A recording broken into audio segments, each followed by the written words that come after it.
Good evening, everybody. I can see that we have a rising number of participants, so I think we'll let the numbers build up for a minute or two more. I'll just say that I'm Naomi Wimborne-Idrisi, chairing this meeting organised by the Defend the Left campaign, which is a grouping representing a number of left groups. And we're very pleased to have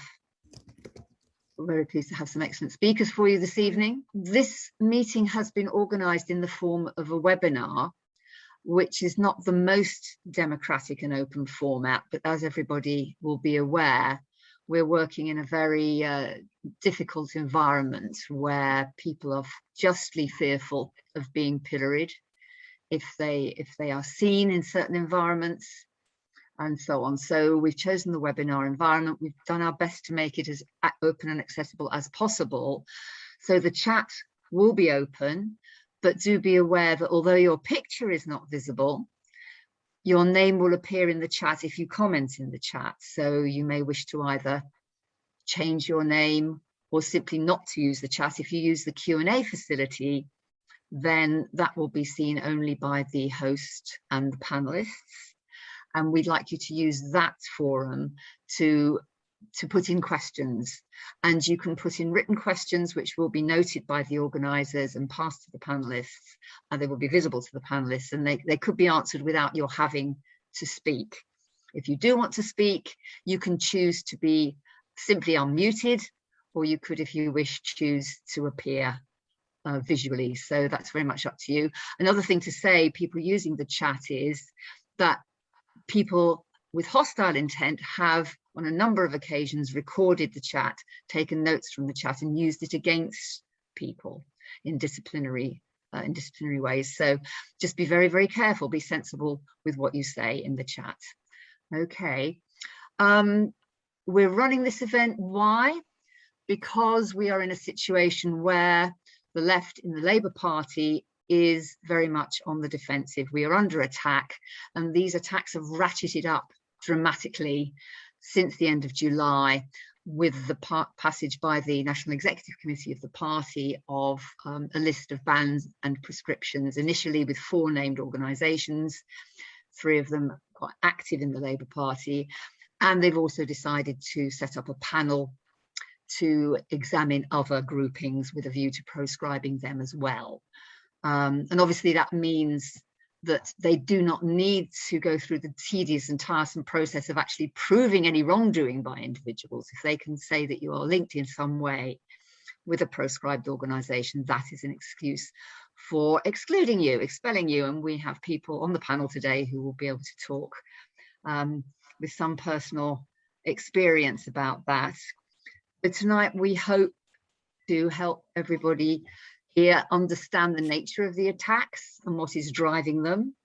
We hope to promote solidarity, concrete support for comrades who are attacked, and we hope to talk about leading a political fight back in an increasingly difficult environment. And we'll make sure by the end that you're aware of what Defend the Left is up to, with a petition with days of action planned in the run-up to conference, plans for interventions at conference, in the fringe particularly, protests and political mobilisation. So my comrades up here will no doubt tell me if I've missed anything vital. Otherwise, I shall move straight on to introducing the speakers. We have 4 speakers for you this evening. Each is going to speak for 10 minutes, maybe 12 if they're particularly scintillating. And I'll be watching the timing. Andrew Feinstein, first of all, unfortunately can't stay with us beyond 6:30, so we're going to take Andrew first. He has a glittering resume and has spoken on many occasions over past months, explaining to people what's been going on in the party, particularly the way anti-Semitism allegations have been used and abused against the left. And he's also known for a number of other things, including being a former African National Congress Member of Parliament, 7 years, and for all his work in exposing the multi-million-dollar global arms trade. So I'll just say who the other 3 are, and then we'll introduce them when it's their turn. So we also have Heather Mendick, Hackney Labour Party activist who has a very interesting and up-to-date story to tell us. We have Leah Levane, co-chair of Jewish Voice for Labour, also with some personal experiences and an expert at analysing what's going on here. And last but definitely not least, we have Ken Loach, who's probably the best known expelled person in the Labour Party at the moment. Now others are catching up, I think. So we'll come back to those three in a while. So if everybody's ready to go, I'll hand over to Andrew. Where you go, Andrew. Thanks so much, Naomi, and thank you so much to Defend the Left for this invitation. It's an enormous honor to speak on a platform, not only with Ken Loach, our greatest ever, in my opinion, activist or political filmmaker, but also to speak on a platform with you, Naomi, with Leah, and with Heather. All of these comrades I know as committed, anti-racist, socialist comrades. I must, as Naomi mentioned, apologize for the fact that at 6:30, I have to speak at a CND rally as the Dicey Arms Fair gets underway in London today. So the obvious question for me, as someone who has only been a member of the Labour Party for about 6 years, is what do our suspended, expelled comrades have in common? Well, they're all committed anti-racists. They're all highly critical of Israel. And most of them, if not all of them, are socialists. The party from which they have been suspended, or which has investigated them, or from which they have been expelled, believes very sadly in what can only be described as a hierarchy of racism, where some forms of discrimination and racism are somehow more important, more egregious, more heinous than some others. Now, having grown up in the struggle against apartheid in South Africa, within the African National Congress, I find this absolutely extraordinary. I have seen literally hundreds of letters written to the leadership of the Labour Party complaining about Islamophobia in the party. I have seen Trevor Phillips make repugnant remarks publicly that I regard as Islamophobic. And seeing him very quietly reincorporated into the party with no meaningful investigation, with no meaningful suspension.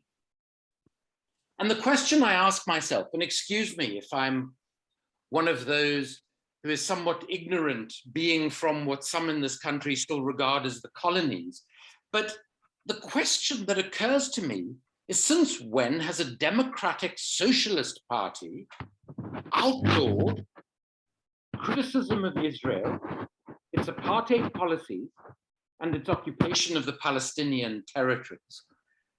And the only conclusion I can come to is that the only sort of democratic socialist party that would do that is a party that is no longer democratic and no longer socialist. And unfortunately, those two characteristics define Keir Starmer's Labour Party. Now, Keir Starmer is my constituency member of Parliament.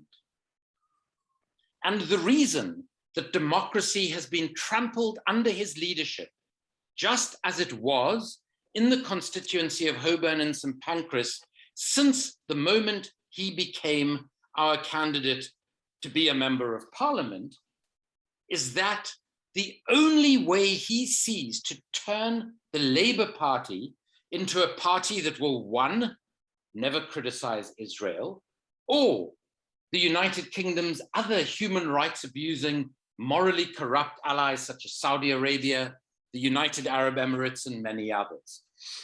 Two, as a party that will accept neoliberal capitalism as the only acceptable economic policy, regardless of the tragedy and trauma documented in many of Ken's films, that neoliberal capitalism has created and continues to create.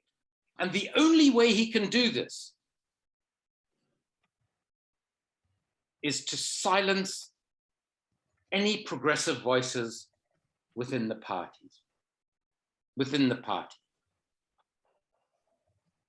Now, the reality for me, as someone who had the extraordinary privilege as a white South African, a person who had a life of extraordinary privilege because of the vile system into which I was born, a person who had the privilege of then serving under Nelson Mandela in our first government. The reality is that Nelson Mandela, perhaps the most important anti-racist of the post-war period, a man who on his release said, "We are not free until the Palestinian people are free." A man who explicitly supported boycott, divestment, and sanctions against Israel, as he knew firsthand how crucial it had been in ending apartheid in South Africa. The reality is that Nelson Mandela would be suspended or expelled from Keir Starmer's Labour Party were he a member of it today. And that is something that every member of the Labour Party should be extremely, extremely concerned about. And if I could take a moment to send a very personal message to my own constituency member of parliament, because he doesn't respond to our letters, he doesn't respond to our concerns.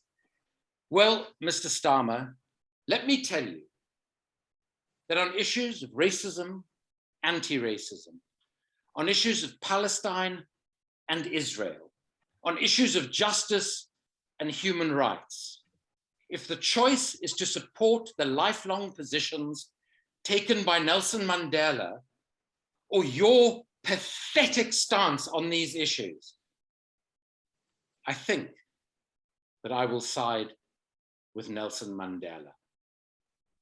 I think that I too will proclaim that we are not free until the Palestinian people are free.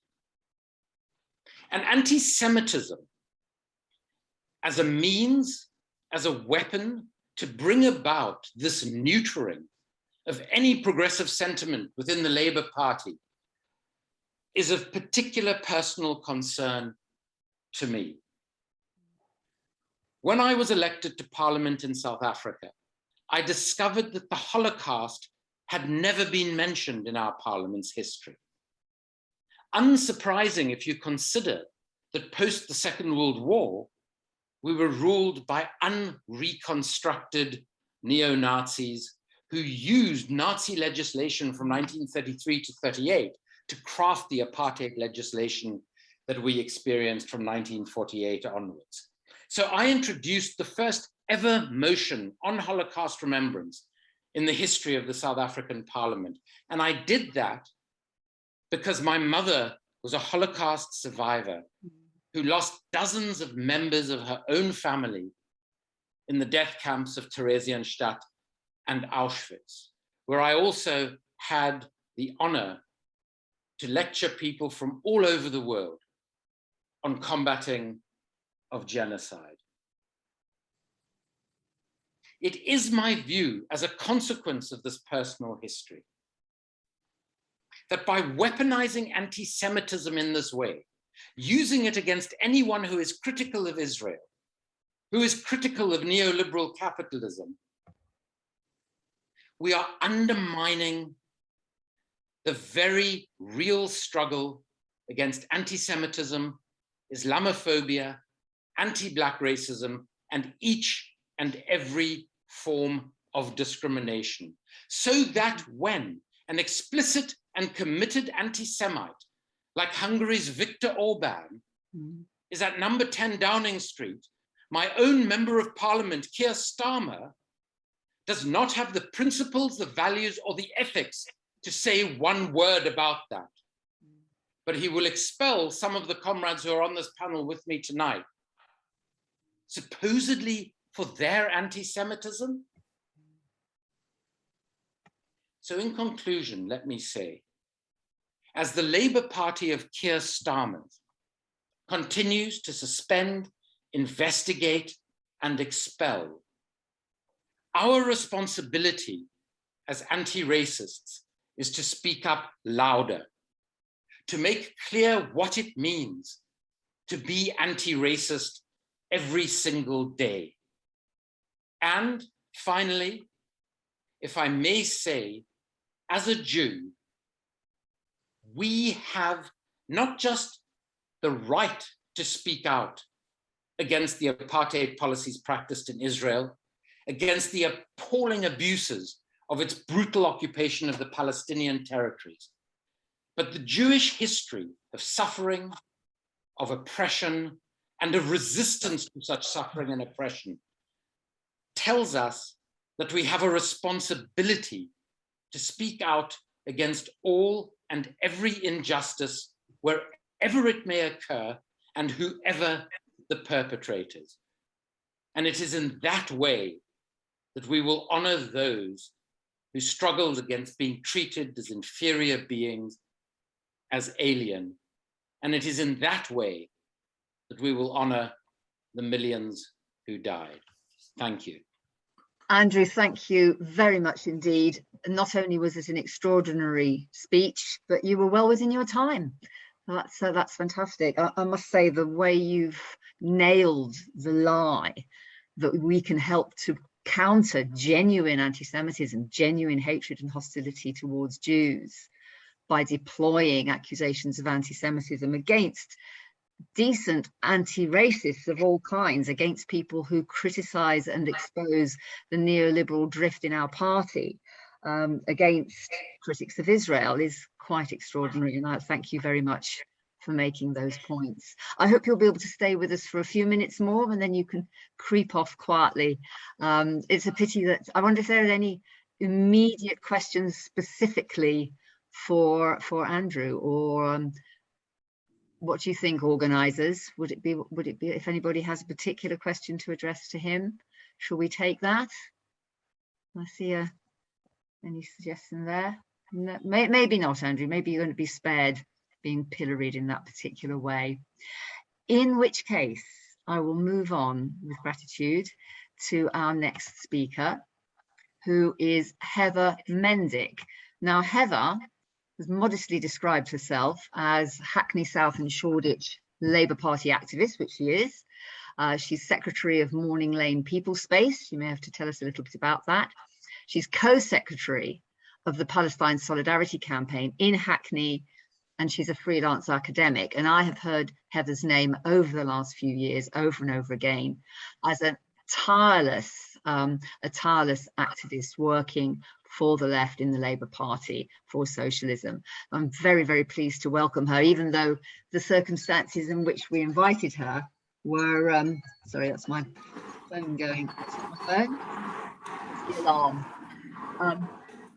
So circumstances in which we invited her are shameful, because she's now been in receipt of one of these appalling letters that we're talking about. So without further ado, over to Heather.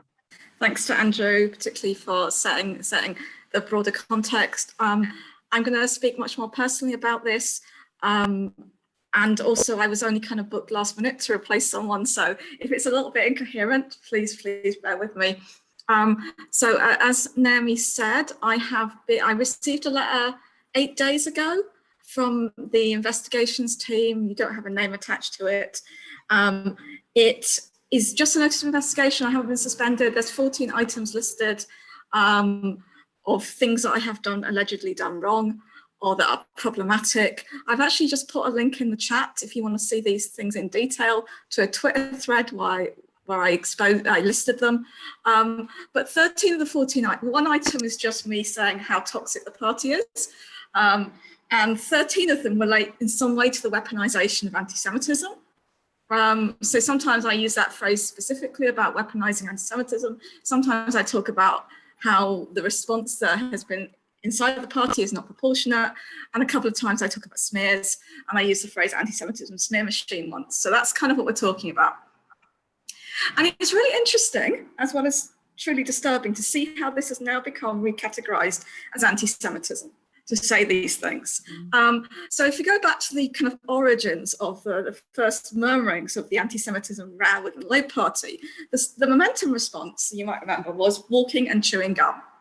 So I'm not quite sure which was which, but between them, walking and chewing gum represented saying that there is a real problem with anti-Semitism in the Labour Party and saying that there is a problem with weaponization of anti-Semitism in the Labour Party. So that was the idea. So even on that part of the left that wouldn't be part, I think, of tonight's event, and hasn't always stood up for people who've been suspended and expelled, even on that part of the left, the weaponization of anti-Semitism has always been a truth. So if you go back to the original Momentum video, as I did today, you've got Michael Segalov saying there are some people who are using this for their own political gains. Very clear. Michael Walker in a 2-hour Navarro video where they're pushing the walking and chewing gum idea, says at times anti-Semitism, has been exaggerated. At times it has been fabricated. And most of the time it's been weaponized to damage Jeremy Corbyn, his leadership, and to try and delegitimize his supporters. So this is not a fringe view. This is a mainstream position on the left. And what's happened is it's now become redefined as anti-Semitism. So as in one of my tweets, we have this kind of logic under Starmer and Evans, which says that anyone who says anti-Semitism in the Labour Party has been weaponized against the left and the media have distorted the issue, is now part of the problem. And of course, everyone on the left, unless they've been like recluses for the last few years, has said this. Therefore, everyone on the left is now part of the problem. So this is kind of what we're dealing with. So anybody can get one of these letters any time. I'm quite suspicious about timing of mine in relation to local events. I often think there's people watching me locally and they're just choosing the moment to write the email to their pal in whatever bit of the Labour Party is. But who knows how these things happen. But we can all kind of get got at any time. And we all have kind of at that point a kind of personal choice in how we respond to complaints. Of course, personal choice is always super political, and this one is super, super political. And there's a kind of cottage industry now advising people on how to deal with notice of investigation, suspensions, auto exclusions. So the first thing I got was a load of JVL guidance. I think I got about 8 links or attachments. You know, you get your examples of responses, you get your robust responses, you get your generic guidance. I got a friend of mine who's a lawyer who sent me details about how to structure my response, things I need to look at. And it's kind of overwhelming. Just the sheer level of knowledge you need to engage with this process at all is kind of terrifying. And I am a professional researcher, so I'm used to looking at lots of documents, synthesizing information, creating an argument in writing. But actually I find it really daunting. So I don't know how other people manage this process. And it is kind of a game, and it's a really disturbing game. So I think a lot of people will know the kind of questions they ask, but I think it is worth listing them, because I think this whole process and what it does to us is really, really important. So the questions, there's a few kind of questions at the top, but I'm going to read the main questions. Taking each item in turn, and there are 14 items in my case, and that could have been 5 times that if they'd really searched properly. Please explain your reasons for posting, sharing, or endorsing each numbered item of evidence included in this pack. So language is bizarre. Each numbered item of evidence. These are just screen grabs of tweets. Tweets are ephemeral. They're things I set out a few years ago in some cases. And this is a numbered item of evidence. This is what's transformed into some kind of criminal case. Then they give you this huge paragraph about prejudice from the rule book. In italics with lots of little, legalistic language, as the rule book is. Very hard to read, very hard to decipher. And they say, what is your response to the allegation of conduct may be or have been in breach of this rule? So maybe. I mean, this is ridiculous. What's my response to maybe having broken a rule? Can you not at least decide whether I have or haven't? Are you going to leave that up to me? And of course, they are going to leave it up to you. Yeah. Then they give you the anti-Semitism code of conduct, a little bit of extract from that. And they say, what is your response to the allegation of conduct online maybe or have been in breach of this policy? Again, same positioning, same, you have to give your motivations, you have to make yourself guilty in a sense, or plead your innocence. Then it's, do you regret posting, sharing, or endorsing any of this content? Do you intend to post, share, or endorse content of this nature again in future? Are there further matters you wish to raise in your defense? Is there any evidence you wish to submit in your defense? Again, this really legalistic language. You are on trial. Is there anything you want to put in your defense? This is just ridiculous. This is 14 tweets. This is what we're playing with. In some cases I've seen it's like 2 retweets and 3 retweets, and they're asking you, what do you want to raise in your defense? So I kind of got to the process where I really did not want to put myself in the position of having to defend this. And I thought about that quite a bit. So I think that as soon as you have to defend yourself against these things, you position them as having some legitimacy. And I don't want to legitimate them. I also don't want to have to, it gives me pain to have to explain my actions to people who are my political enemies within the party in lots of ways, and who don't think I have a right to be a member. And someone who was advising me on this said, yeah, she kind of understood where I was coming from when I said this to her. And she said, one of the many awful things about this process is how bullying it is. Ignoring it lessens the bullying. And I think like you have to make a choice around that, I guess. And I realized when I was thinking about it, how many choices I've made all the way through this kind of the Corbyn project, for want of a better term. Choices about what to post. The number of tweets that I've written and then not posted is crazy. I'm sure we've all done that if we're on Twitter. You just think, oh, I can't get away with that, or maybe someone will see it and misinterpret it. And there's this hyper-policing that we're all doing internally a lot of the time, or a lot of us are anyway. In fact, back in April, when I posted something on Twitter, a friend of mine who's really involved in the Labour Party, she called me and she said, that makes you vulnerable. You could get suspended for that. You could get excluded for that. Do you really want to post it? So there's this whole kind of policing of each other that goes on. I kept that one up, actually. I didn't delete that one. So I think all this care that we've been doing, it doesn't stop you getting investigated. It doesn't stop you getting suspended. The redefinition of referring to smears, referring to weaponization of anti-Semitism as anti-Semitism, which was beginning to happen towards the end of Jenny Formby's time and has full-on happened under David Evans, because it serves the political project of the moment. That means we're all vulnerable at all times. I think what it does do, if you're really careful on Twitter, is it gives me the kind of dubious privilege to be investigated for incredibly moderate and reasonable assertions, in my view, of what I'm actually being investigated for. Investigated is a naff word because they're not really investigating, they're just shoving a letter at me. But I think like that made me kind of have a confidence about just posting it on Twitter. And that was kind of my alternative to actually defending myself. And because it kind of offers a kind of satire of the system, if you can just see this ridiculous edifice of a list of things, and you look at them and you think, well, that's quite a reasonable position. What's happened that has suddenly become unreasonable? And what's the process through which that becomes unreasonable? And how can we stop that? So this is kind of coming to the end. I've just got a couple of questions to end on, which is, it worries me, this kind of way in which in meetings like this, which I know are very necessary, and I'm not in any way criticizing the idea of a Defend the Left meeting by saying this, but it makes me wonder what it does to us that we're perpetually having to defend ourselves as a movement and as individuals. What does it do to our politics that we're having to do that? What does it mean to frame our politics in terms of defense? And it kind of made me think about like that summer 2015 and autumn 2015, like the first Corbyn campaign and the kind of aftermath of that, when a lot of us poured into the Labour Party, poured into Momentum. We all kind of started to meet each other, to learn from each other, to work together on kind of, progressive local politics, to build coalitions that can shift debate on the issues. It was incredibly positive, assertive politics, and we're now in a position of defence. And I'm just thinking about how we can deal with that, how we can deal with not always being in a position of defence, and whether being in a position of defence does to us. So that's where I'm going to end. Thank you. Wonderful, Heather, thank you so much. You've really encapsulated the difficulties that this whole campaign has put us into. Not only do individuals find themselves guilty until proved innocent and given no opportunity to actually prove their innocence with the way the charges are framed, so that you have to incriminate yourself. The whole left is now in that position. We're constantly on the back foot, constantly apologizing.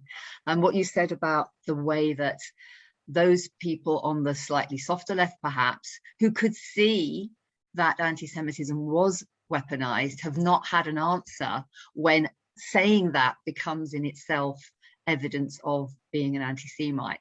We really need to explore in this meeting how we can concretely fight this. And thank you very much for that. And you also were well on time, so we're doing really well.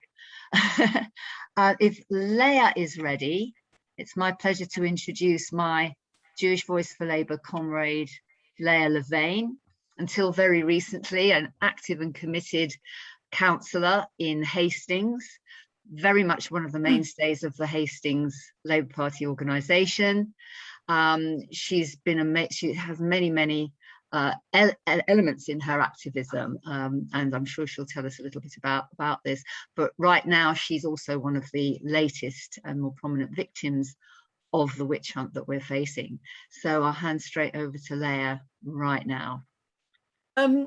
So I'm also going to talk about Jewish Voice for Labour, because that's clearly one of the main reasons I was being targeted. So Jewish Voice for Labour was set up to defend the left. So we've been on that game for a long time, Heather. And we have consistently opposed the witch hunt of left-wing members, which started long before we were set up. So, of course, all our members, like everyone else, joined Labour to work for a fairer system, to enable people in the UK and throughout the world to reach their potential and to contribute to the best of their abilities. And with Corbyn, many of us saw a possibility that the Labour Party could actually be a vehicle for positive change towards a more just and equitable society, that excitement that Heather was talking about. But by the time we were set up in summer of 2017, we'd already lost and were losing good comrades. And without going into the whole history, it's worth touching on just some points briefly. No one expected Corbyn's victory. No one was prepared for it, but his elections and the crowd drawn to hearing his speak as he campaigned signified a real thirst for change. Finally, there was a potential and then an actual leader, political leader, who believed that things didn't have to be this way. And it was possible to run things more fairly without punishing the poor and without waging war and telling arms. And the reason that Defend the Left matters is because the implication of what's been going on is that that's not possible. So where does that leave us all? Anyway, we were all caught off guard, including the ruling class, but they recovered very quickly. They began their relentless backlash. Initially, they tried various things, accusing him of being a Czech spy, terrorist sympathizer, mad Marxist, and so on. Note that no one thought it was actually worth addressing the ideas. Finally, jackpot. Someone hit on the idea of equating his long-standing support for Palestinian rights and justice with anti-Semitism. And there followed relentless attacks up to fever pitch after the 2017 election. And it became that Labour and anti-Semitism as words became inextricably linked. And all attempts at defence were ridiculed, and still are. And Heather went into some of those, so I can miss some of it. But we really were just saying that Labour was not rife with anti-Semitism meant that you were denying anti-Semitism and therefore you were anti-Semitic. And if you admitted, which there is, and rightly to admit, that there is some left-wing anti-Semitism, including the Labour Party, that also proved that you were the Corbyn Labour Party. Nothing worked. It was anti-Semitic. Nothing worked, not Jeremy's approach of being nice, being understanding and patiently, and almost only, I might say, listening to the point of view of the noisiest parts of the Jewish community. Not us trying to get things into perspective, pointing out that even with all the social media trolling, less than 0.4% of the membership had even been accused of anti-Semitism. And then, as Heather said, denialism equals denialism, denialism equals anti-Semitism, and so on and so forth. Absolutely Kafka with Alice in Wonderland, sentence first, trial later, maybe, and always with little or no evidence. No allowance could ever be made for anyone on the left for clumsy language, for the context in which they were writing or speaking, or even making genuine apologies. And this, it's important to note, was actually even while Corbyn was the leader, so that when Jenny Formby came, she prioritized clearing the backlog of complaints, even introducing fast tracking, rather than defending the left, or even just implementing the buried recommendations of the Chakrabarti report, which said, for example, that the first port of call in most cases should be education rather than expulsion. I'm going to skip some things over because of time. But the reality was that the left was outgunned and outclassed. Despite our understanding of the ruthlessness of the ruling class, and as Heather is indicating too, far too many on the soft left rolled over for fear of being accused as well.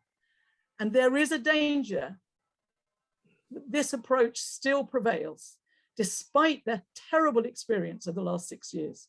I am really concerned that far too many on the so-called left don't understand that genuine solidarity is not slogans and songs, but action. Action that may involve some risk. And let's be honest, the risk at the moment is suspension or expulsion from the Labour Party, not potential imprisonment or torture, which are risks that people will take, have taken to defend Jews, for example, in the past.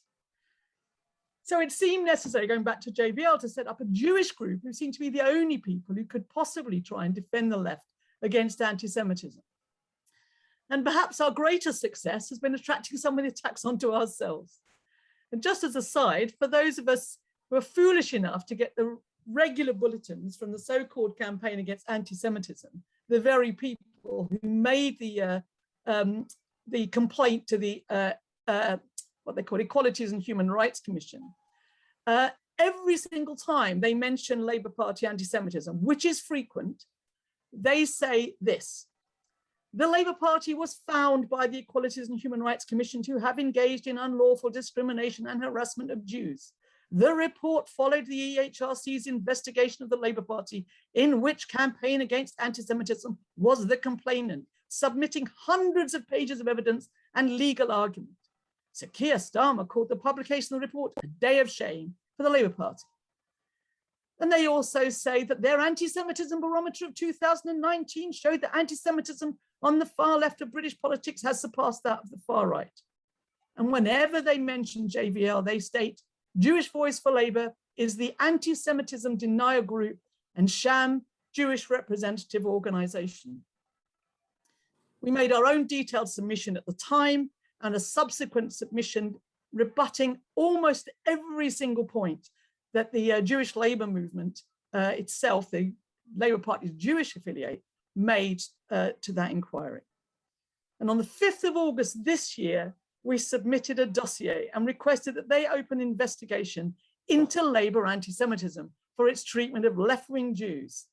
Now, this is because not only have our complaints about attitudes and appalling language used about us, which I'm not going to go into unless someone wants me to, these complaints have been completely ignored, but also that we are significantly more likely as left-wing Jews, and there's 3 of us here today, well, Andrew's gone, 4 of us if we include Naomi, significantly more likely to be targeted with allegations of anti-Semitism than other members of the Labour Party.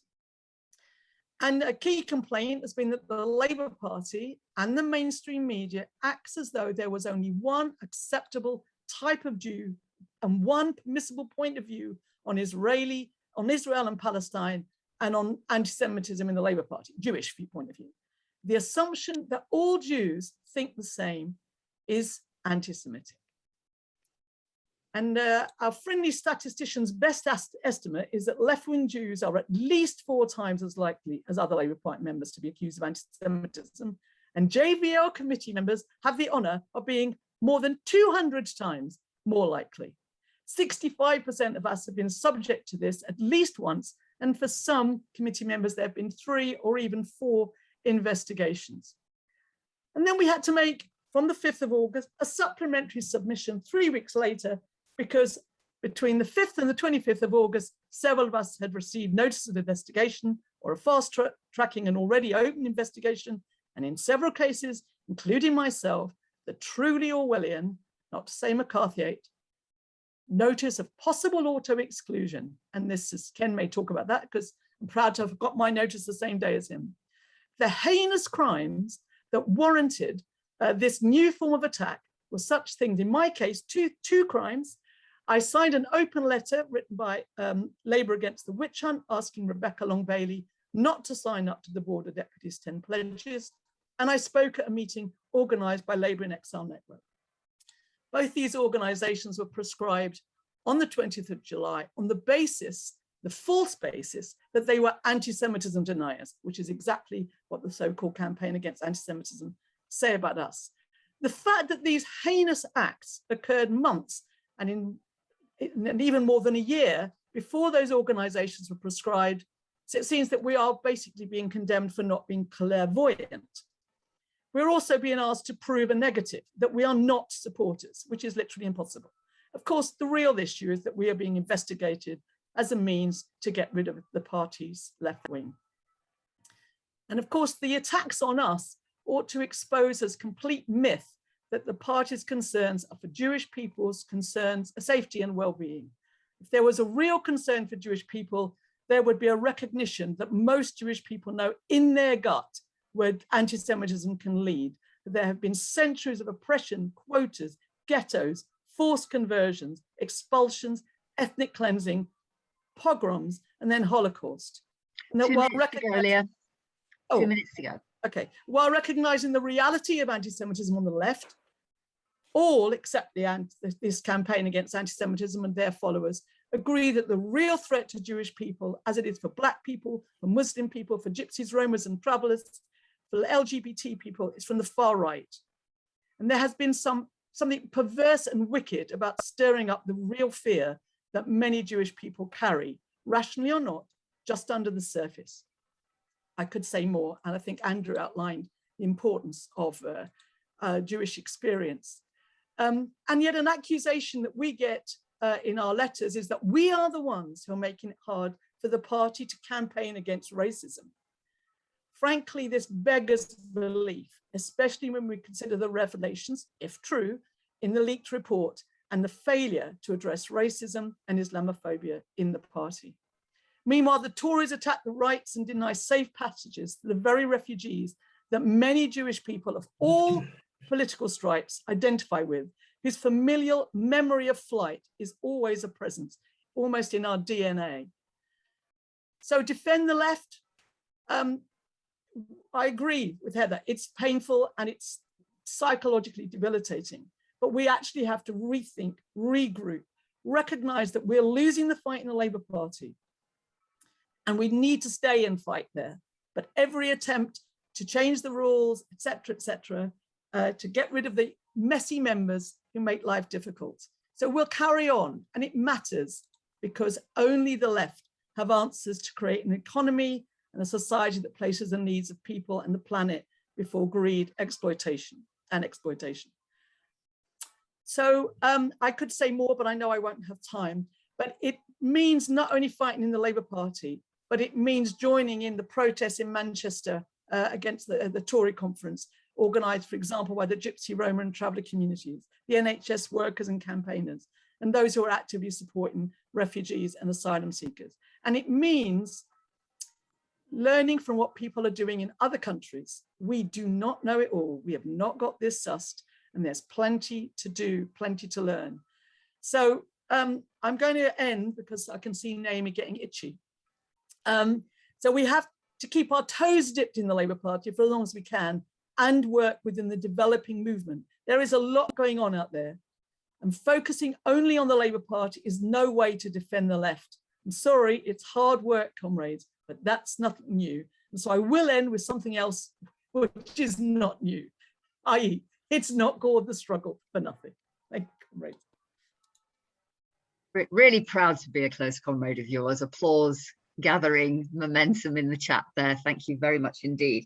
And so right, I mean, the acceptance of the idea that all we Jews, all we argumentative people with so many different ideas somehow adhere to exactly the same political view on Israel, Palestine, or indeed anything else.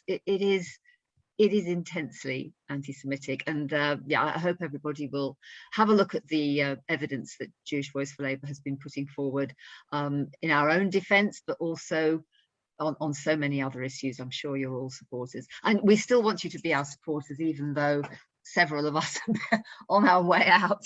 We do want to be our supporters and show we have the numbers. So that's great. Thank you. Another very timely. Ken, you have a major challenge here. Every single other speaker has stuck to time. But Right.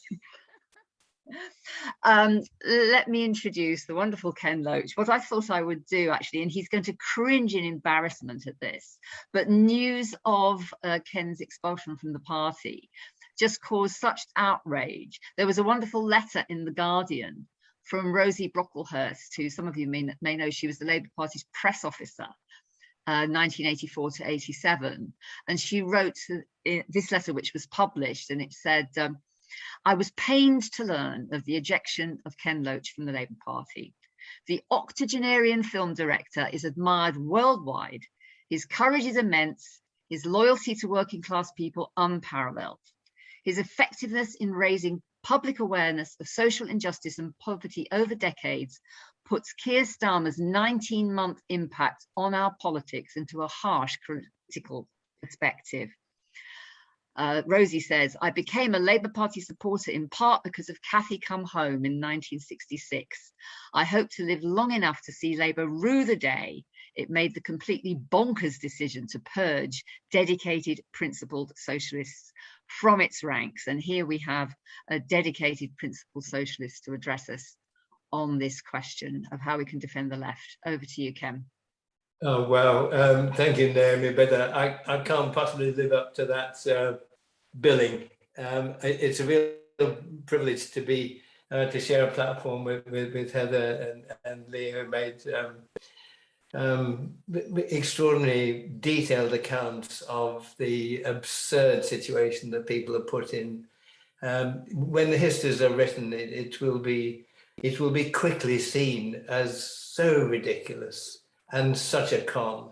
I think everyone can see it now. It's just that the media choose to ignore it because they want Starmer there. Andrew's magisterial destruction of Starmer was a joy. So it's a real privilege to be well, I can't follow that, but to say a few words. When I was just before we began, I did smile because I think it must be nearly 60 years ago. I started going to meetings, which was what is the future of the left, and this followed Harold Wilson's election, having delivered leaflets for him in '64, and we were still fretting about the future of the left then, and we still are now. And I think, first of all, I've interpreted the title rather differently. I can see defending the left and the Labour Party. Absolutely, you've been through a minefield and are still in a minefield. To me, it's defending the principles of the left is what we are about. How do we defend and advance the principles of the left, which means advancing the interests of the working class? And that's our job. And what it seems to me is that, I mean, there's a very nasty piece in the Times the other day, which I was castigated for having left the party and then gone back in and so on. But actually what people don't get is that we are loyal to the principles. We're loyal to the principles, not Starmer's idea of his political self-advancement. We are loyal to the principles. And when I was thinking, what are those principles? And I think it begins with an economic structure, which is common ownership and democratic control and a planned economy. And you cannot plan what you don't own, so we have to own it. And when I first joined the Labour Party, it's here. My card is here, and it summarizes exactly. I think what those principles are, and it's ironic. I mean, if we were to promote this now, we'd be kicked out. But this was the card I joined, on which I joined, and sadly, they had little intention even then of putting it into practice. But the words are very accurate, so bear with me, and I'll try and read it.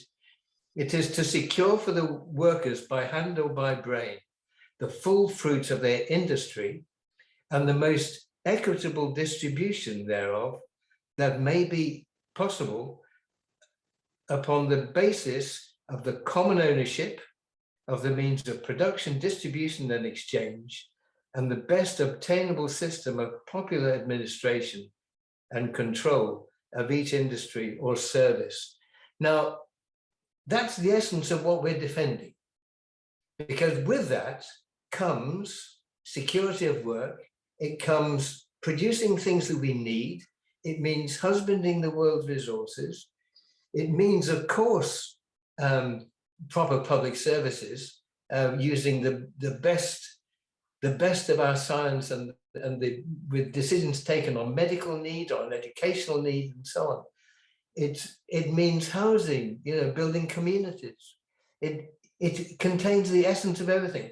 So I think let's proclaim the old clause 4. But I think the worm in the bud has been there since the beginning, and there's always been this cleft down the middle between those who thought you could make capitalism work and those who believed in the words in clause 4. And the idea of a broad church, of course, is nonsense. It has never been a broad church. It has always tried to kick out the left, or dismiss them, or reduce them, or put them in a position where they couldn't they couldn't express themselves clearly. Now, Starmer's taken that to a whole new level.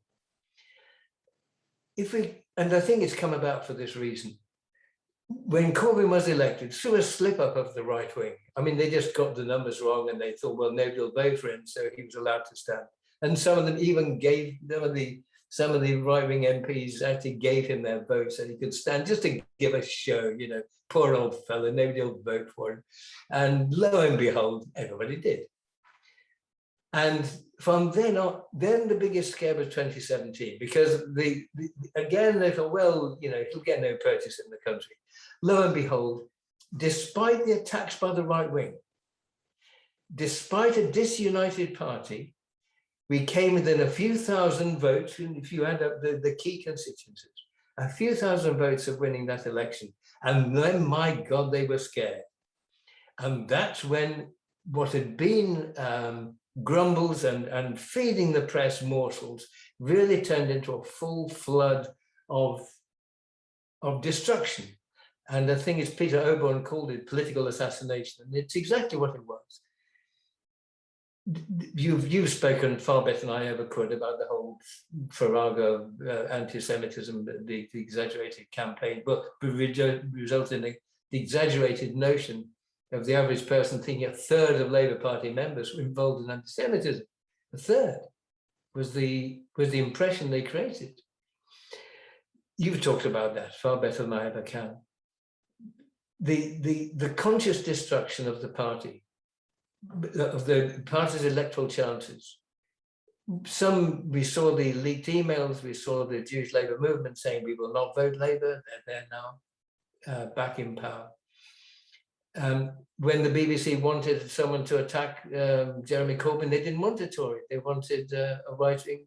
Margaret Hodge had a season ticket, I think, to Newsnight. I mean, she was there every night, almost, or so it seemed. And it was that was the campaign, as you've said, that destroyed him. That and the Brexit debacle, and the memory of failed Labour councils, and the memory of how Blair and Brown and co and the people before it had left areas of the country to rot. And they were moving away from Labour for a long period. But it came to a head when they destroyed Jeremy Corbyn and those surrounding him. There was no broad church, there never has been, and there will never be. Unless it's a tiny right-wing sect, which is now become, that's broad. It's a very narrow broad church. The reason this takes place in silence, I think, is because this is what the media want. This is what the BBC wants. The Guardian led the parade on this. We're talking about Labour's dark heart right at the beginning. And so everyone stays silent. You would not know that 120,000, approaching 150,000 probably now, have left the party. When you tell that to people, they are absolutely gobsmacked because nobody's saying it. Imagine that had happened under Jeremy Corbyn. Jeremy built it to the biggest it's ever been, nearly 600,000 members. He is destroying, Starmer's destroying it. And it's clear what he wants. He wants a small party with no troublesome activists, funded by big business and wealthy donors. And so that he is safe. He's seen as safe. He's removing the policies of ending privatization and all the other things that Jeremy and John put together. And he's coming down to saying, well, we'll be slightly more efficient than Johnson. We'll maybe contribute a little bit more money to the health service. We'll do a little bit more here and there. And then he's safe. And then, as happened with Blair, Murdoch will put his arm around him. And then that's his electoral strategy. And it couldn't be clearer. So when we talk about defending the left, defending the principles, I think we're faced with really tough choices here. We're faced with a choice. Can we reclaim the Labour Party as we did under Jeremy Corbyn and advance it and make it that electoral choice? Or do we have to establish a new political presence? Because it's one or the other, isn't it? It has to be one or the other. Either way, we all walk away. We either reclaim the party or we establish a new political presence. Now, the one thing that changes the game in this, I think, is climate. We've known now, obviously, those who look into these matters have known for many years, but every week it seems there is new information. And just recently, the International Panel on Climate Change, who said, look, it is happening. We can't wait another decade. We can't wait another generation or 2 generations. I mean, when we were discussing the future of the left in the 1960s, well, you know, we'll skip a generation. You know, we'll come back in 25 years' time, you know, when this loss died out. We'll come back a bit later. You know, you read the great socialist classics and then 19th century analyses, and of course they're brilliant and they're absolutely correct, and in principle they're right. And it is a capitalism as a system that was destroying itself. But they could look forward to a future in which they would wage the battle time and time again. We can't. It is at our gates. So the decision about which way can we defend the left principles? And it seems to me that certainly people should stay in the Labour Party. They should fight every inch. They should expose the monstrosity of what's going on, or the stupidity of what's going on. 1 minute, Ken. Sorry? 1 minute, Ken. Oh God, right. I'm going to be really quick then. Expose their monstrosity. Can we do it? Starmer's closed down the transforming the Labour Party. There will be no left candidates. It's very difficult to see, the left membership will have gone, very difficult to see the purchase we can get in the party to transform it in time. The alternative is establishing a political presence of the left. I think this is down to the unions. If the unions were to realize, or the leadership, the members realize, that Starmer cannot provide an answer for to their problems. His system will not provide secure work. It will not end privatization in this public services, what's left of public services. And that creates the gig economy because of the outsourcing and the subcontracting, the 0 hours, the so-called self-employed. Starmer's party cannot cure that because he is committed to the economic system that produces it. He's committed to a system that produces inequality. It is, if the unions, the serious mainstream unions, would give their political clout and their financial resources, they could provide a home for, just think about it, 150,000 people it must be without a political home, 150,000 or more. And I'm those going to wind you up in a minute, Ken. So that is the choice. That's the choice, and we can't put it off. And we've got to we either have to fight for a new political presence, or we have to go for reclaiming the Labour Party. We can work on one, but my God, we've got to get the other one ready. Thanks. Ken, excellent. Thank you very much indeed. And I must say, your restatement of the need to abide by socialist principles is really what we need to focus on. There is an initiative called Labour Left for Socialism, which is struggling, I must say, to get together a unified left opposition to what we're dealing with at the moment. We hope that we'll be able to get together some useful, serious working conferences around the principles. I just wanted to exploit my position in the chair to say briefly, the bans and prescriptions decision that the NEC took on July was an absolute masterstroke, because just at the moment when frustration on the left was building up and anger was building up, and it should have been possible for a broad range of groups, left unions and others on the left, to get together, along come bans and prescriptions. And the fear that that has generated is quite extraordinary. It's having a debilitating effect on a whole swathe of our comrades. And as Leah pointed out, people are failing to realize that solidarity means action, which means a risk. But the risk is only that you might have your Labour Party membership threatened. It's not that you might be dragged from your bed and shot through the head in the middle of the night, which you know, is something that activists in other countries face. So really, really thought-provoking, hard-hitting contributions from everybody. I'm in a position where I'm looking at my participants list. I cannot actually see hands up. So I'm going to, wait a minute, maybe I can see those.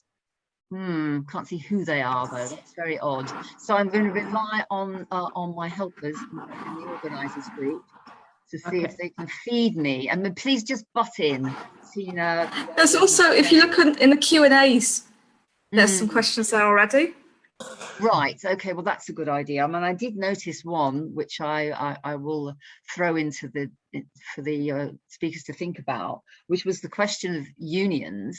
They are obviously the bankers of the party, or have been, particularly the bigger ones, particularly Unite. And somebody, sorry, I don't have the name in front of me now, is asking, should we be talking to the unions about putting their money towards a different left formation of some sort? And that's a major question, isn't it? So let's go for Hilary first. Am I unmuted and everything? You are indeed. Yeah. Admire the t-shirt, right? Just one or two minutes, please, Hilary, because we want to get as many people as possible. I'm not making a speech. It's really a question. I've appreciated all the analyses that have gone on and agree absolutely. But it was just a question of where we go from here in a very specific, in the immediate future. And it seemed to me, you know, since we've got the conference coming up very soon, that is a chance for us to, as it were, rally the left, where all those of us have been suspended, expelled and so on, and other people too. We find it very demoralizing. So I think the conference would be a good rallying point. And there are so many good left-wing events going on as well. I'm hoping that other people are planning to go and make a really big visual and noisy presence there too. And maybe then the media will not be able to ignore us as they have been doing so well so far. That's the point I wanted to make. Excellent, thank you very much. And your t-shirt says it all as well. So I think Tina's been putting into the chat notes of the various activities that Defend the Left is supporting during conference, and you make a very important point. Shall we take another couple of questions? I can see Roger, sorry, has popped up on the screen. So Roger Silverman with his own story to tell from Newham, of course. Please go ahead for a minute or two, Roger. Right, it's really heartening to see so many comrades here and at similar meetings we've had, and it's really inspiring to hear contributions particularly from comrades like Ken, who's got a lifetime of unparalleled dedication to the cause of the working class. But the question that is posed every time is, do we leave or do we stay? Now, all my life, I've said that we have to stay and fight within the Labour Party. But we're at a different stage. This is not like the purges of the past.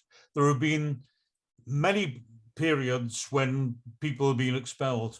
People, of course, I personally have, my constituency party was suspended, and we in Newham decided to form ourselves as Newham Socialist Labour.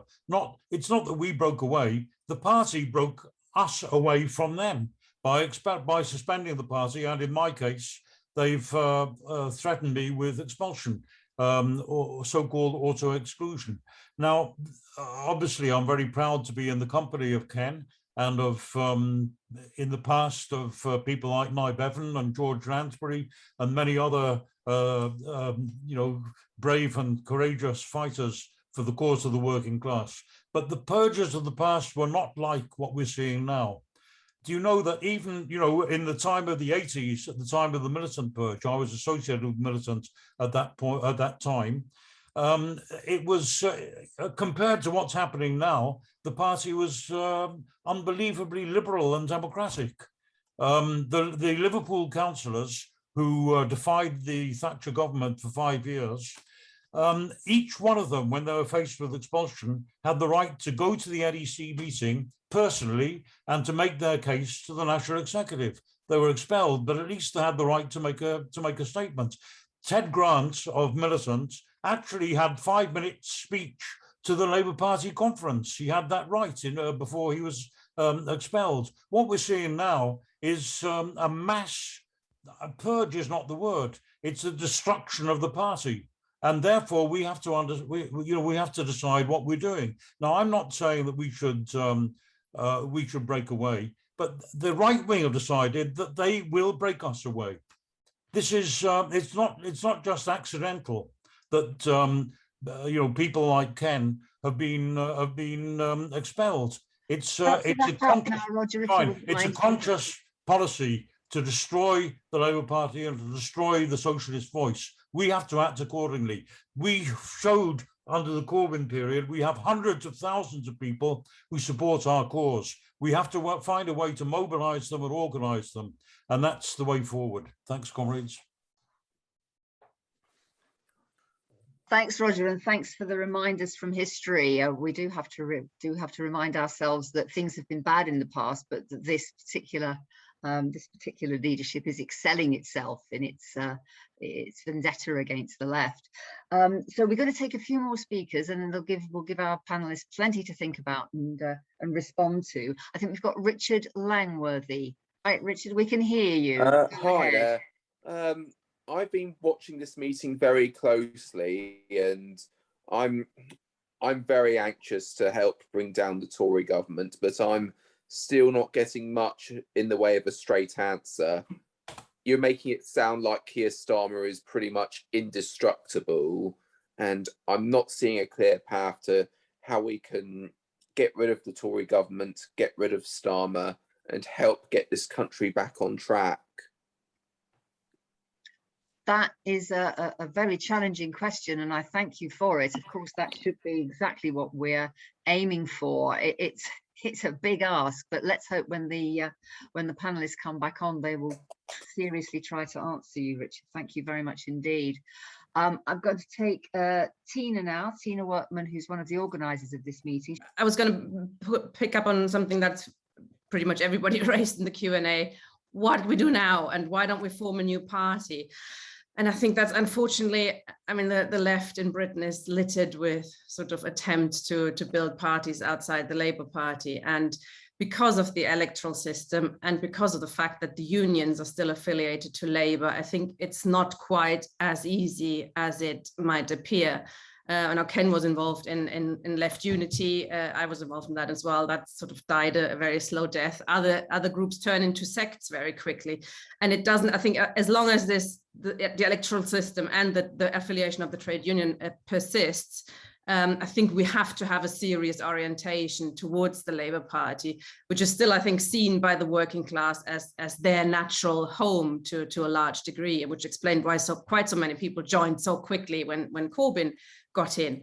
But the problem is, I think that the left inside the Labour Party, the official left, and I exclude all of us here, is so very, very timid and is very, very quiet. And you'd think that now with the bans and proscriptions, it's pretty clear this is not going to stop with Labour Against the Witch Hunt and the groups that have been proscribed so far. It'll spread. It's Jewish Voice for Labour, LRC, Campaign for Labour Party Democracy, Momentum, they're all on the list. And the silence, I think, and also of the Socialist Campaign Group, is deafening. And this is, I think, still a job that we have to do still. We still have to have this job of trying to convince even those on the left that you need to speak out. Appeasement does not work in this context. It might work in, other contexts, but in the Labour Party and standing up to the right, it does not work to stay quiet and to hope, well, if I just duck, that it might pass me and our group might be okay. That's not how it works. Solidarity means you have to stand up and, take risks. And we are involved in, some of us in some initiative to bring the left together. And unfortunately, there is still a real reluctance to stand up in solidarity, even though we know those comrades who've been targeted wrongly and falsely accused of being anti-Semites, most of them. Very, very few cases of real anti-Semitism. And unless we've solved this particular problem, I think we'll run into the same problem over and over and over again. So we have this fight still to go. And it doesn't mean we can't do anything outside the Labour Party. I quite agree that we need to, work in and outside, but I don't think there are any quick solutions. And it looks so desperate. Everybody wants to do something. We need to do something else, but it's not quite as easy. So I'd urge comrades to, if you can stomach it, stay in the Labour Party, but also join groups like Jewish Voice for Labour, Labour Against the Witch Hunt, Labour Left Alliance, and get involved in the activities of Defend the Left and other groups, because it's not that easy as it looks. Jenny, hi, please go ahead. Hi, just briefly, the point I want to raise is probably, small fry and very parochial, but I think it's actually quite important because there could be implications for other CLPs. I'm from Labour International, sitting on the exec. We've already had one member expelled and now 2 of us are on the list for auto-exclusion. In response to that, the exec sent out a letter to member explaining what was going on about the 2 auto exclusions, and particularly pointing out the retrospective nature of the accusations against us, and the various other issues around it. As a result of that, now the CLP has had its access to the membership list denied us. Now, this is particularly important for us because everything we do is online, because we're spread across 22 nations. The point I want to raise, though, is that they were able to do this because of a rule change by the NEC, which they notified CLPs of way back in February, and at the time it didn't seem to hold any sort of great significance. But the rule change was approved with immediate effect from the NEC, and one of the words in that rule change say that it's a misuse of data if we express an opinion. Now, just about every single CLP exec that sends anything out to its members is bound at one point, I would suggest, to include an opinion. And I think that what's happening now is we're seeing a development of a range of tools to close CLPs down. The anti-Semitism one was effective at first, but then as growing pressure came from other human rights organizations, obviously somebody realized they needed a few more tools. And it seems that they've now added that to the list of tools. And I just wanted to raise that issue and to say that we're still battling with, and I would love some advice on, we have our own set of lists of groups that we can still communicate. It's whether or not those other lists outside of the membership list are owned by the Labour Party. you know, because although they are independent of the membership list at the moment, the initial information came from the membership list. And it's obviously a kind of, it's a catch-22. It's a catch-22, but it's also, it's not just a question of legal advice, it's a question of understanding and knowing the GDPR rules enough to know which rules we can call our independent lists. Because at the moment, we cannot function as a CLP because we can't contact anybody. Yeah. Jenny, and we don't live around the corner, you know, like in a CLP, you know, we're spread across 24 nations. But the point I'm raising is that other CLPs could find themselves in the same situation for merely expressing an opinion. Okay, I've been listening to everybody. Like most people, I got hope in the 217 and 19 elections. And now, to be honest, like most people, are struggling to survive one day at a time. I'm politically homeless, very, very dismayed about the Labour Party, but it's never been very united. Excuse me, I'm sorry. It's never been very united, even in the past. And I think we need to be honest with ourselves and admit to that. But as to a magic answer for directing the way forward, I don't know. It really hurts me because I was speaking to a young lady the other day and she wanted to join the Labour Party. And I said, how can you? Look at the mess they're in. That shot out of me. It's very upsetting. So I haven't really got any magic answers and I'm very sorry, except I do wish solidarity to each and every person here. I do wish you that. Jeanette, thank you very, very much. And you're not the only one by a long stretch who's feeling politically homeless at the moment. And that's why the initiative that I mentioned and Tina mentioned is attempting to bring people together and provide some sort of hope, the feeling that there is action that we can take. So very much appreciate your contribution.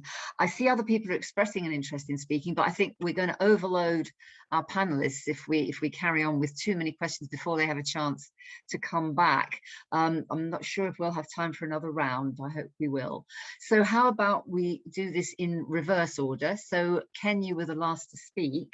Would you like to be the first to take a few minutes to pick up some of these very interesting points that have been made? Can we bring Ken back on? Thank you. Yeah. Okay. The question that comes through all the time is, what do we do? What do we do? And so I will go out on a limb and make some suggestions. I think we have to, those that are in the party, stay in and fight every inch. But be aware, this may not, we may not, well not, in fact, I think the odds are we will not reclaim the Labour Party for a generation, for 10 years at least. If you think what has happened to the membership, you think what is in place, they're getting an iron grip. And that's the only area Starmer is successful in, is the iron grip of the control by the right wing. Selection of candidates is crucial. Because that maintains it for a serious length of time. So let's fight in the Labour Party, but let's prepare the alternative. And now what will we need for a successful alternative? And I think it's tough, but I think this is what we need. I think we need elements within the unions who will have financial clout and who will have political muscle. Because if they are present, then this is an organization that cannot be discounted. The way other small parties that have tried to set up have been discounted. I think we need leaders. I think someone has to raise the flag because people will not stay focused for long. This is a unique moment. There's never been 150,000 people with experience of a popular socialist movement that had a chance of government, more or less still there. I mean, I would suggest maybe up to 150,000 people, ex-Labour members, mainly, well, almost entirely supporters of Jeremy Corbyn and his programme. If there isn't a unifying group that can keep these people together, keep us all together, it will fragment. And this moment, the aftermath of Jeremy's leading the party, this moment gives us that opportunity, but it won't last. So we need people recognizable. Obviously, the obvious answer is Jeremy and John, but I don't know, whether they are up for it. But it needs a recognizable leadership that people can identify with, because otherwise, good people set up, say, look, let's unite, and people stay fragmented. Jeremy brought the party together. We need that, not an individual, but we need that collective leadership again. It's the second thing. And to bring the campaigns together. So we can't avoid we must avoid sectarianism on the left, the old enemy. And if it were to happen, then the MPs have got to be lined up, ready to step aside and to move to another movement. And the challenge for them is this: they're staying in the Labour Party Socialist Campaign Group and so on. You tell us, Socialist Campaign Group, what is the path to reclaim political power that can lead you to government to pass the legislation that will transform the interests of the working class. You tell us the path. No one, I've never heard anyone ask it, and I've certainly never heard anyone provide us the answer. How are you going to do it? You are a minority, you're discarded, you have no political substance presence. How do you think you're going to do it at the next election? And why should you tell people to vote for a party that will destroy even what is left? Continue the privatizations and so on. So that's a real challenge to them. And if they can't answer it, then actually it really reveals their lack of political acumen. Because the point of being in leadership is to know the path forward. If you don't know the path forward, what are you doing there? So I think we've got to be really tough with people. We've got to say to the unions, the only way you can defend your members' interests is major political change, and we've gone through that. The only way the Labour left in Parliament and elsewhere, the only way they can stand for re-election is say, look, we know a way forward. Okay, what is it? And so we've got to be really tough and say, look, we have to build an alternative that everyone can unite in, that will prepare to relaunch. And I would suggest the Independent Labour Party, because that has a history. That counts for something. That's existed for a century or more. That's part of our Labour history just as much as the Labour Party itself. So get those elements together and let's get the flag raised. Right, thanks, Ken. We've got to be very careful that nobody accuses us of trying to create a new party right now, today. No, I did say movements. Yeah, I know you did, Ken. And that's absolutely what we're doing. And people have been saying in the chat, we've got to go back to those principles and mobilise around those principles. And that is what the Labour Left for Socialism initiative is attempting to do. It's drafted a manifesto which is meant to be common goals that we on the left can all subscribe to. So we hope that I think people are going to be putting things in the chat. Do look out for them, alerting you to relevant fringe meetings at conference, all sorts of things that are going on, protests and so on. We need somebody from JVL to put our JVL fringe meeting details up there, don't we? If we've got them. Right, I'm going to take Leah next, and then it'll be back to Heather. So Leah, a couple of minutes for you, and we are going to try and fit in another round of questions, but we must finish by 8 o'clock, or we'll be dead on our feet or in our chairs or whatever. So Leah. I think just taking them in the order they came. So the questions that Hilary raised about some of the what do we do, and in the immediate sense, absolutely we should be at the conference. If we possibly can get there. I think Tina may have put some information about the protest, the Defend the Left protest, which I think is midday on the Saturday. Be there with banners. those of you who got wonderful T-shirts, as Hilary was wearing, be there. Yeah, and homemade banners have a fantastic impact. So be there. The JVL, our meeting is on the 26th, which is the Sunday at 5:30 at the Mercure Hotel. And we're focusing very much on the crisis in the party, but tackling racism, because one of the key things which I only touched on, there isn't time to go into great detail, is how this focus on anti-Semitism has actually meant that we're not the ones who are stopping Labour Party dealing with racism, but actually there are plenty of racism being shown within the party to Black and Muslim comrades and Gypsies, Romas and Travellers. And so we're very pleased that we have Andrea Gilbert from Labour Black Socialists speaking with us. Tina, I think, again, has put the link. You can all save the chat so you can check it after the meeting. The link to the Resist events. There are various things going on the Sunday, Monday and Tuesday at the Rialto. And I would say go to the World Transformed, and people have commented a bit about momentum and so on. But there are some interesting sessions, and it may be an opportunity to raise or to try and encourage, if you like, the softer left to be prepared to stand up and be counted. I'm not quite sure who this is relation to in terms of what we do. I think one of the problems, and it may be partly an Americanization of politics and so on, when Corbyn was elected, it was, I think a lot of people thought, yeah, he's elected, we'll join the party, job done. And that doesn't mean that people weren't fantastically active and knocking on doors and doing street stalls and a lot of much more useful and often very creative things. But actually, the deep education of the history and what's going on in the world today wasn't really done. It certainly wasn't happening to the Labour Party. Locally, that was something Momentum was able to do, move very swiftly on. Is Starmer indestructible? No, he's absolutely not indestructible. He's in a very, very, very weak position. The question is, however, so is the left, let's be honest, in terms of the Labour Party. People have talked about the campaign group. I'm not going to go into it. Again, I think Ken covered those points very, very, very well.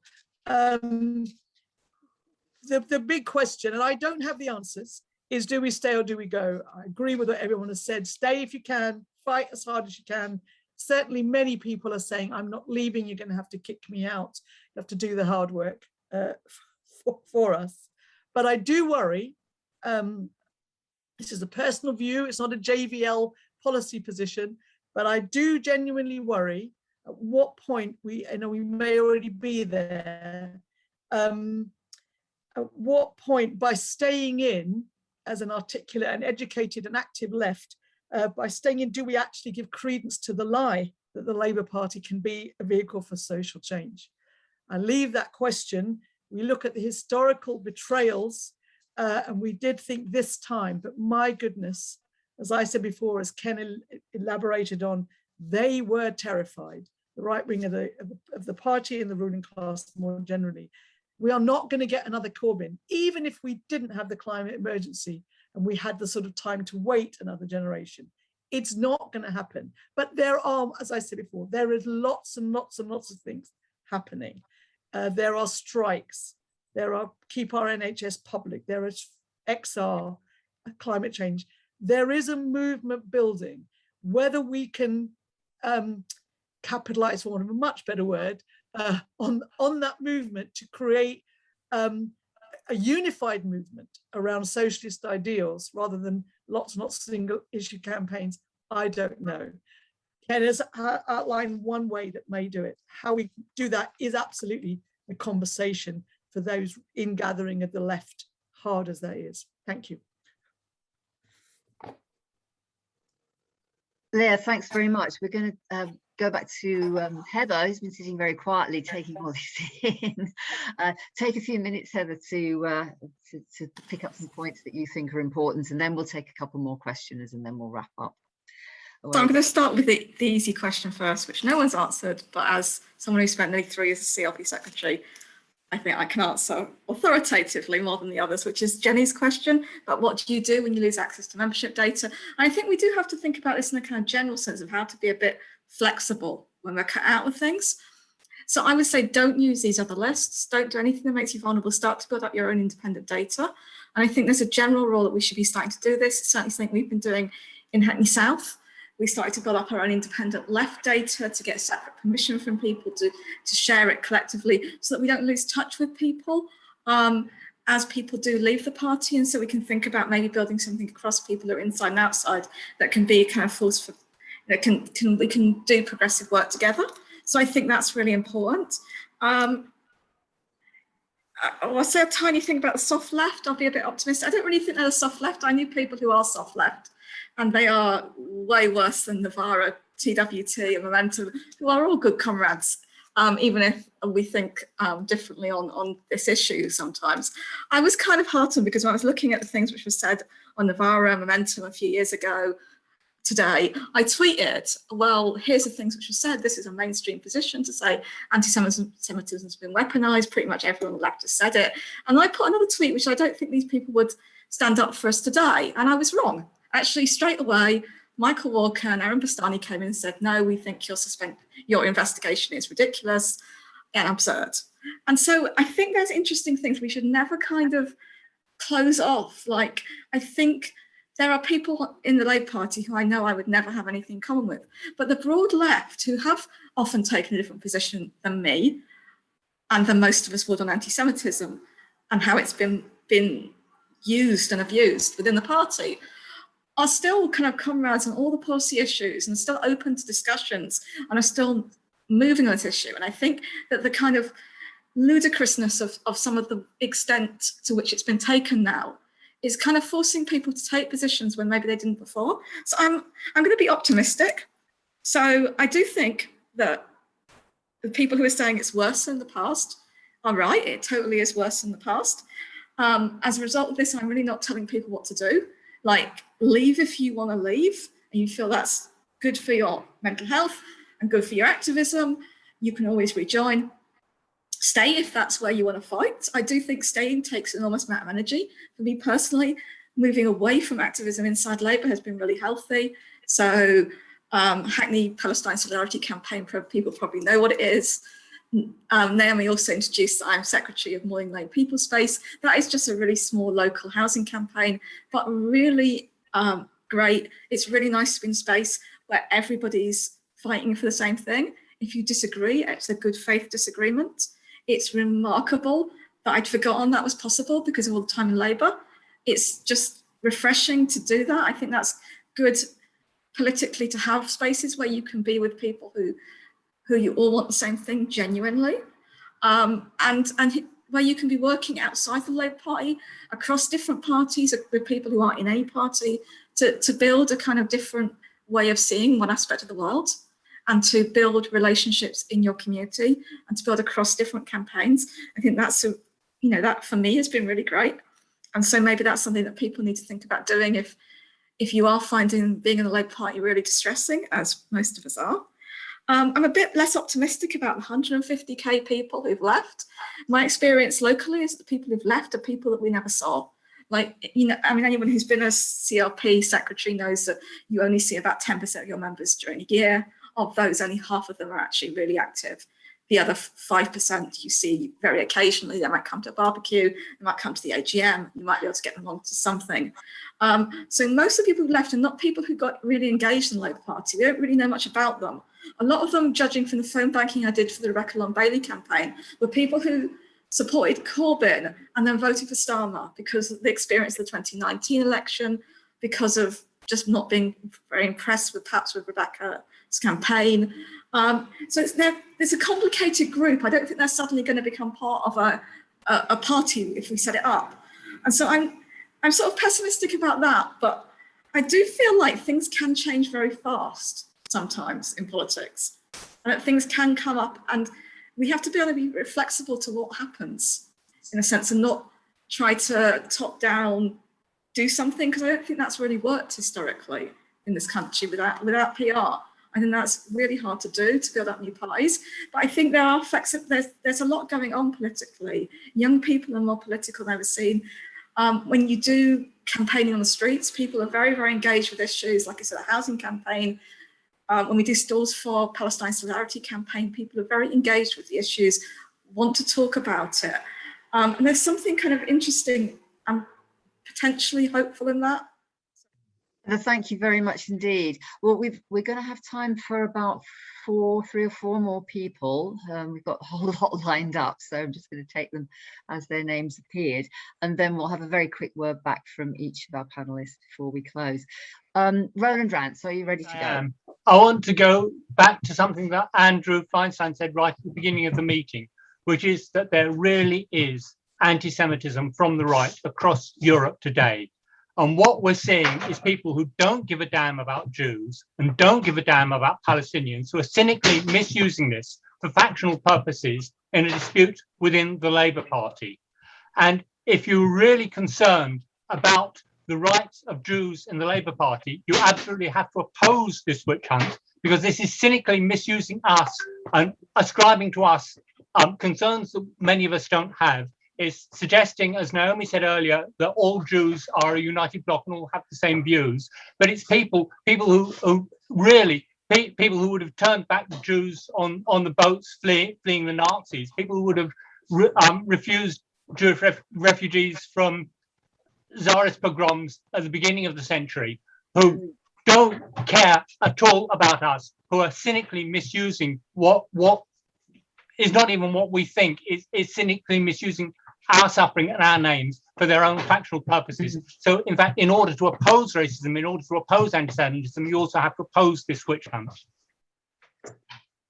That's absolutely such an important point to make, Roland, that there are real threats out there, and we are being distracted from confronting them by this absurd misuse by people with completely opposite political goals. It's frightening, actually. Thank you for that. Thank you. Yes, thank you very much, Naomi. Yeah, a great meeting. What I'd say is, I don't know what the answer is going forward, but I do think we haven't got time to start a new party. We have got to work to do things now and urgently for all sorts of reasons, the political urgency, the environmental issue. And what I think we need to do, how we do this, I'm not sure, but the Labour Party has got assets all over the country, offices, wherever you go. It's got computer systems, and those computer systems actually used against, as people have talked, against the members. But those assets, those materials are our assets. We are the members. Over generations of members have contributed to those, to create those things. We have to take them back. Many people here remember the 1960s.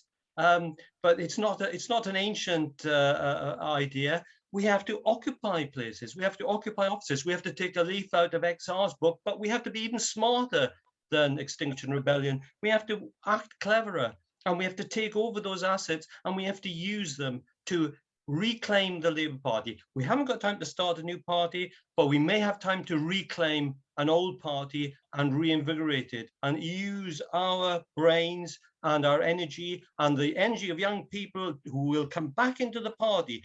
People will come back into this party who were supporting Corbyn if they see what we're doing. That's what I would basically argue for. Thank you very much. Well, certainly we do want to act in a way which will bring people back in. I'm not sure whether we are all going to be occupying our CLP offices. Actually, I think most of us are finding we don't even have access. We won't even be able to get in order to do that. So thanks for the idea. All ideas are on the table at the moment. Okay, let me go back to my list and let me see. Now, Andrea, okay. Are you there, Andrea? I've been great working with you recently over so many campaigns. Yeah. Hi. Thank you for having me here this evening. It's been great listening to all of you and your thoughts. I basically feel like, as obviously as a Black member, well, we're completely ignored, aren't we? So, you know, it's not a big thing that obviously Black members are being racially abused in CLPs, and obviously not a lot has been done. So we're completely, literally the ignored group. So what we're going to obviously continue to do is, you know, keep exposing the racism that's happening within the party. In terms of leaving and like doing another party, like for me, it feels like it's a long way off you know, getting to that point, if you see what I mean. And, you know, the amount of organising we would have to do, I just don't feel like people are really up for it, to be honest. I hear calls for it a lot, and it's even in my union as well, I'm hearing calls for it, but nobody seems to be putting their foot forward to get it started.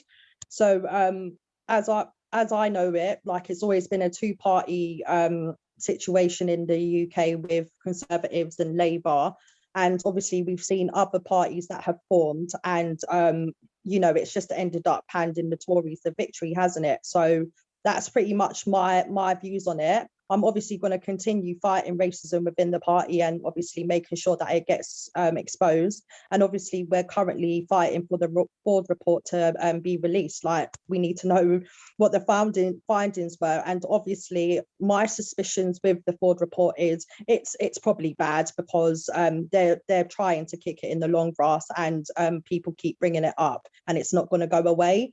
So we're pretty much bracing ourselves to see what comes out of this, and where we go from there, really. But obviously, as you all know, a lot of Black members are leaving the party as well.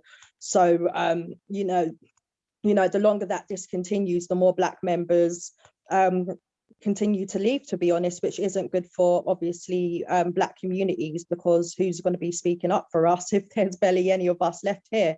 So yeah, for me personally, I would like, you know, I obviously want to continue fighting with everybody in the party, but, you know, eventually I feel like things are going to hit the fan, and it's whatever comes out from conference, and we go from there with our next moves. But I feel like people should get up to conference and you know, make your voices heard, to be honest, because how people have been treated, especially with the bans and the prescriptions, has been absolutely disgraceful, to be honest. And I'm seeing good people getting auto exclusion letters every minute, and it's just unfortunate that this is happening to dedicated socialists that just want to make changes in their communities, and obviously continue to be in the Labour Party. I am not a Labour Party member, and apologies you can't see me. I poured a glass of wine into my laptop not long ago, and the one bit that couldn't be repaired was the camera, and I can't find my little camera. I want to follow on in many ways from what Heather said, and say it seems to me always hugely important, and it's very difficult to do this, I know, but to remember this isn't a matter of private Labour grief. I mean, what is going on in the Labour Party is going to affect the lives of millions of people. It's already affecting the lives of millions of people. All those people who continue to vote Labour, and there's millions of them. All the future generations of young people who may well go on and vote Labour, because that's where Labour's strength is in terms of votes. And it seems to me that it is crucially important to remember those people, which happens to include me, but it's those millions that need to be, that's really what it's about. And it seems to me that talk about an alternative party to the Labour Party is meaningless, because we have a long history of knowledge of what has happened. It's not whether you think it would be a good idea or not. We know what has happened to every single party other than the three main parties, plus I suppose the Greens. That's four. We know how any attempt at anything alternative has failed. And it fails because of our electoral system. If we could change our electoral system, then I think everything might be up for grabs, and there might be huge recasting of politics. And it does seem to me that there is a role for the left, both inside and outside the Labour Party, and that is to try to capture what is making so many people in this country disaffected with politics and lacking in trust, and to cast ourselves as the people who defend democracy. Because, I mean, I live in a borough where there are 53 councillors. Every single one of them is a Labour councillor. But I think probably about 40% of the electorate do not vote Labour. And so it seems to me there is a huge job to be undertaken to try to build an alliance for a change in our electoral system. And if that can be taken away from a preoccupation of the Lib Dems and the Greens and made into a big democratic issue, then the question of what kind of left party we will have in the future will sort of sort itself out. But it's an issue that is regarded as marginal, largely, even on the left, and it is hugely undemocratic what's happening now. And I think most people realise that the majority of people in the country can vote for one party and the other party can win, because we have such an unfair system. So I'd like, I'm literally, this is, I would be interested. So I'm posing this as talking about the left as defenders of our democracy. So it's a positive thing. And I'd be interested in the comments of our panel, or the official panel, as to whether they think that is a viable way forward. And if so, what they propose to do about it in 2 minutes. In 2 minutes, absolutely. Thank you very much. And I can see a lot of agreement for what you're saying. And I think defence of democracy is an absolutely live issue. Defence of the right to protest, defence of the right to speak out on various issues, culture wars being waged against radical voices, the idea that it's not legitimate for Black people to look at their own history in new ways, and so on and so on.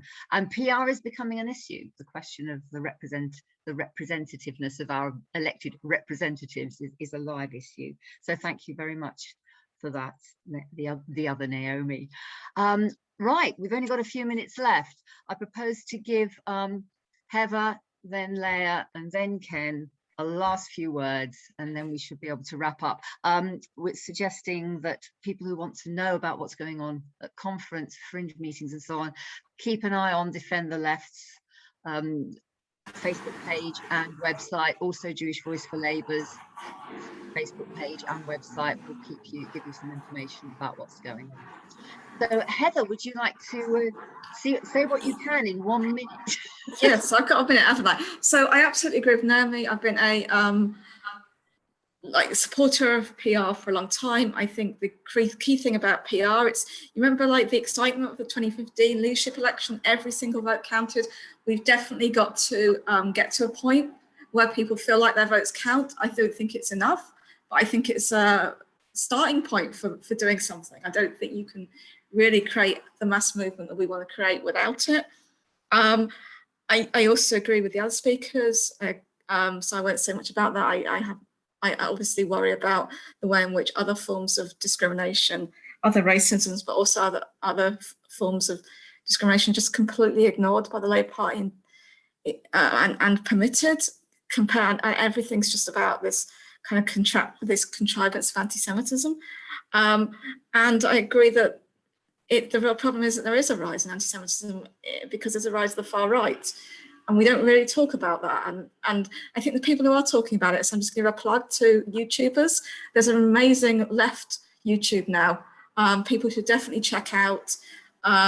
People like Sean in this country, people like Complaints on a Plate. This is a great video about Labour anti-Semitism. And all of LeftTube, ContraPoints, all of them. They are just doing some of the best work to kind of really build up the left, I think. And we need to do more of that. So I'm finishing. Heather, thank you very, very much. We only have a few minutes. I must apologise profusely to, apparently there are 15 people. I'm sure all of them had some wonderful contributions to make, and we simply don't have time. So we'll have to keep meetings like this going. And I won't talk anymore. I will bring in Leah, and then we'll wrap up with Ken. So Leah, do come back, please. Thank you. I think the format of these meetings, and Naomi explained at the beginning why this was the only format we could be sure of, but to keep everyone safe, which is crazy. But I think looking in the future to organising meetings where we can have more breakout groups so that people have more time to really chew over alternatives and ideas, I think will be really, really positive. On the PR question, that Naomi's points, all I'm going to say, I think these are all mixed blessings, but I think that, I know, you know what I mean. But there are lots and lots and lots and lots of constituency Labour parties who have put motions in about PR to the conference. So it's very unlikely that it won't be at least debated. There's always issues about what type, etc., etc. But I think the key point about democracy is what democracy? And democracy obviously isn't just about voting, whatever it's, whether we have first past the post and all its unfairnesses or PR. And actually what I was referring to, and I think others have referred to, Heather in her, talking about putting energy into local activism rather than often energy draining Labour Party meetings. All of those things, there's a participative democracy, and there's been far too much emphasis, in my view, on Parliament to solve everything. I think it was Eisenhower, that radical left winger, who when I can't remember if it was with the unions or whoever, who was saying, well, you promised to make these improvements. He said, yes, I've made these promises. You have to make me deliver on them. Because, at best he's aware of all the lobby groups and so on that will be pressurizing the other way. Those movements on the streets matter. Those campaigns matter. The issue is, how do we bring them together? But if we just rely on a parliamentary change, obviously very important, but if that's the only thing we put our energy in, maybe that's been a mistake, that a lot of our energy, Momentum, for example, did fantastic things mobilizing people for elections, amazing. But that's not enough. I'm not saying that's all they did. And by the way, I just want to pick up Heather's point. Yes, you're absolutely right about the soft left when they see the absurdity, but there's still sometimes it's like, oh, who are willing to stand by? Who's really in the firing line? But actually, particularly, but not only, on the retrospective punishments, the possible auto-exclusion for not being clairvoyant, is something that's actually of concern to a lot of people who might not politically agree with us on policy, but actually want a democratic Labour Party, the broad church myth perhaps, but actually are shocked to some extent by the extent to which Starmer is going. That's sort of not what they voted for. So I think you're right. We shouldn't write people off who aren't 100% in our camp. I think that's a really important point, Heather. And yes, there's been so much more to say. I've really enjoyed being here. I will shut up so that you can hear much more important from Ken. You got the last word, Ken. Thank you.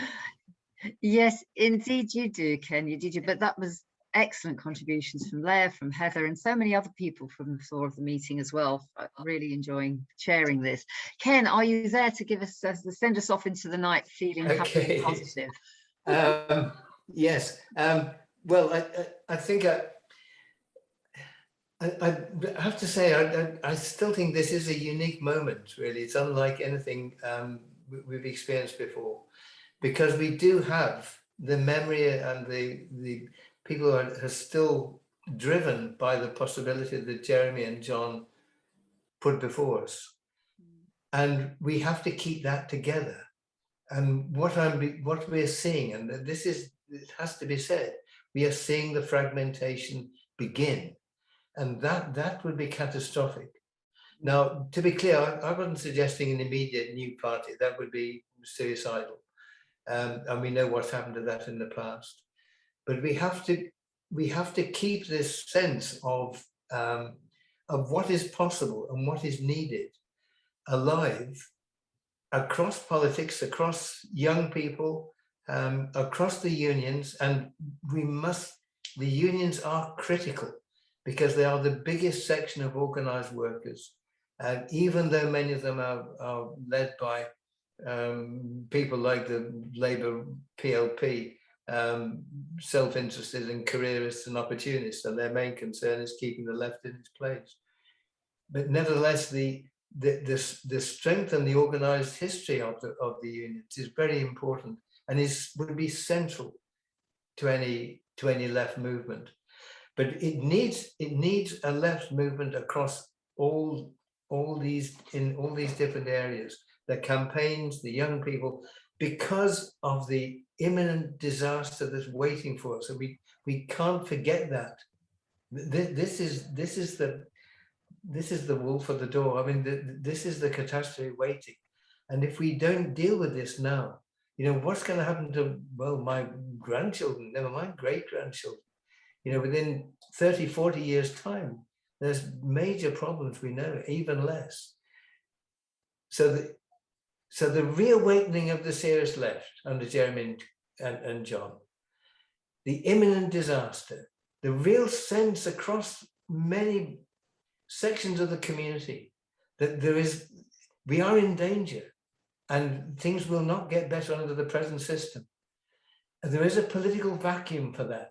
And if we don't capture it, we know the dangers from the far right. You know, anybody with a sense of history knows what happens when people are alienated, hopeless. I was going to say left behind, that's their phrase, but actually with nothing and see no possibility of anything. And that's a big danger, and the left has to rise to that. As I say, a new party out of the blue wouldn't work, but a broad movement that captures that anger, that sense of disquiet, that insecurity, that's a must. If we don't do that, the far right will. And that's the challenge for the Labour and the Socialist campaign MPs. It's a challenge for the unions. It's a challenge for the campaigns. And my God, it's a challenge for us. I was going to end with an old line. I forget who said it. It goes way back. We'll support the Labour Party as a rope supports a hanged man. Well, the way Starmer's going, the Labour Party will fit that description, the hanged man. But we have to be ready, whether we re-inhabit the Labour Party or whether another broader, bigger, stronger, more principled movement that becomes a party, I don't know. But together we have to inhabit, we have to stand with, develop and lead that broad movement of anger across the country. Wonderful. Ken, thank you very, very much. I think we have a clear description there of what the challenge is, and the challenge which faces the Socialist Campaign Group, trade union leaderships, and all of us who are embedded in communities trying to build campaigns on a whole range of issues that we know are important. So unless anybody, one of the organisers, has got something else that I need to say. Local protests, yes, get your branch union CLP to sign up to Defend the Left, come to Brighton, stage your own local protests on September the 20th and 21st if you have the capacity to do that, and keep an eye on those Defend the Left, JVL and other websites, Facebook pages and so on. It's been a privilege, absolutely, to chair this meeting. So many vibrant ideas, quite a bit of hope, despite the fact that we are facing such severe attacks. Thank you very much, everybody, and I wish you well, and there will be more. The fight back has to be organised, and it's down to people like us to do it. Thanks very much.